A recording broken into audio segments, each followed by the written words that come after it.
Okay, let's take a closer look at this story. We're joined by journalist Daniel Block, senior editor at Foreign Affairs magazine. Where do we start, Daniel? This has clearly turned into a political firestorm for the Trump administration. Though how much really will this latest move by Trump to have some of these documents released help it control the burn, so to speak? It's hard to say in advance. Obviously, it's kind of the main question right now. I think it could help, but I don't think it will make the outrage go away entirely. I mean, I'm going to assume that whatever's going to be released isn't going to mention Trump in a substantive way. And Trump will say, look, there's nothing here. I told you all, you need to listen to me. And, I heard you, you were angry. I released more information. Now go away. And I imagine that some of his followers, I think, will listen to that and say, okay, look, he's been totally vindicated. He did what he said. He released more files and more material.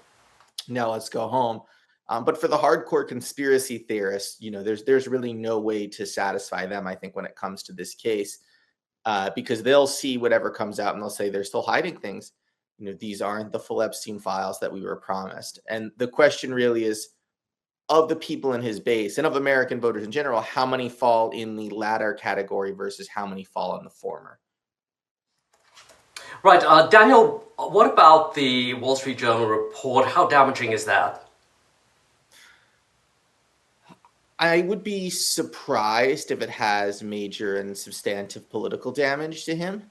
I think it's certainly getting a lot of play, and it will continue to get a lot of play and attention.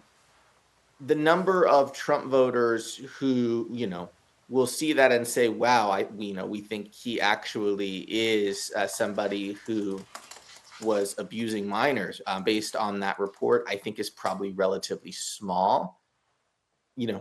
I think absent some really hard proof that Trump himself is a pedophile, and I would be, again, very surprised if that type of document gets released. I think it's likely going to have minimal impact on his support. That's it. You never know. Daniel, what do you think about how the Democrats have been handling this? Are they really being heard? I'm of two minds in terms of their political strategy here.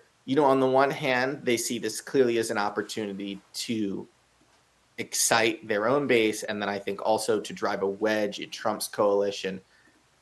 On the other hand, I think this could come back, to bite them.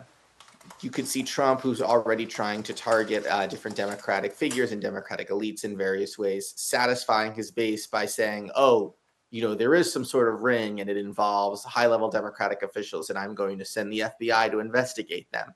You could see Trump saying, oh, no, I actually am taking this seriously, and then investigating the people who are now criticizing him as a means of demonstrating that. Right. Daniel, thank you for your time here on Washington Watch.